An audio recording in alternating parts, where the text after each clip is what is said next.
नमस्कार दोस्तों। सूरज की पहली किरण ने जब कमरे की धूल को रोशन किया तो समीर की आंखों में एक अजीब सी सुगंध थी। वह फटा हुआ पन्ना सिर्फ कागज का टुकड़ा नहीं था, बल्कि वह समीर की पूरी जिंदगी का सच था, जिसे महक अपने साथ ले गई थी। महक का यूं अचानक गायब हो जाना और डायरी का उसके सामने खुला होना कोई इत्तेफाक नहीं था। समीर ने कांपते हाथों से उस डायरी को उठाया।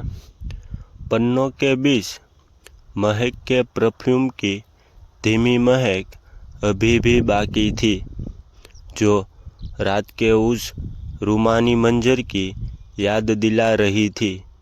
लेकिन अब उस मिठास में कड़वाहट घुल चुकी थी।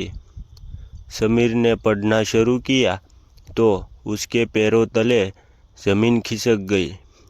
उसकी पत्नी, जिसे वह अब तक सिर्फ बेरुखी का दोषी मानता था, असल में एक बड़े साजिश का हिस्सा थी।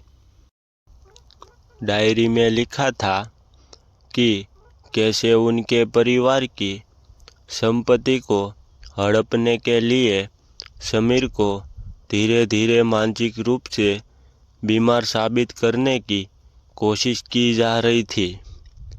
रात का वह रोमांच, वह नज़दीकियाँ, महक का वह समीर की बाहों में पिघल जाना, क्या वह सिर्फ एक नाटक था ताकि समीर का ध्यान उस सच से भटकाया जा सके, या फिर महक उसे उस दलदल से बचाने की कोशिश कर रही थी?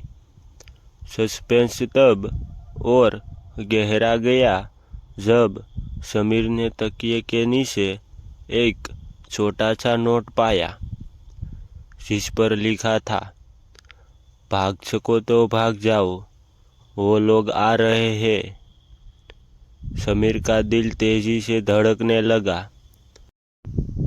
बंगले के बाहर गाड़ियों के रुकने की आवाज़ आई।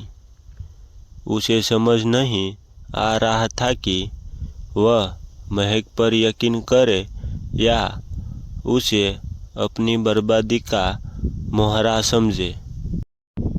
क्या वह रात महक की तरफ से एक विदाई थी या समीर को फंसाने का आखिरी जाल? अंधेरे गलियारों में गूंजती कदमों की आहट और सीढ़ियों पर चढ़ता वह रहस्यमयी साया समीर को सीखने पर मजबूर कर रहा था। लेकिन उसका गला सूख चुका था। उसने खिड़की से बाहर देखा, जहां कोहरे की चादर में महक की परछाई दूर जाती दिख रही थी। वह उसे बचाने के लिए भागी थी या उन्हें तन्हा छोड़कर? उस डायरी का फटा हुआ पन्ना शायद वह सबूत था जो समीर को बेगुनाह साबित कर सकता था, और वही पन्ना अब गायब था।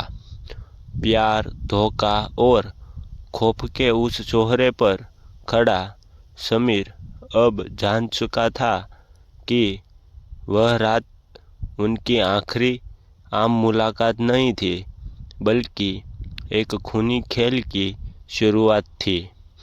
रिश्तों की मर्यादा उस रात पूरी तरह जल चुकी थी और पीछे बच गई थी सिर्फ राख और सवाल, जिसका जवाब पहाड़ों की उन वादियों में कहीं गुम हो गया था। Thank you for watching this video.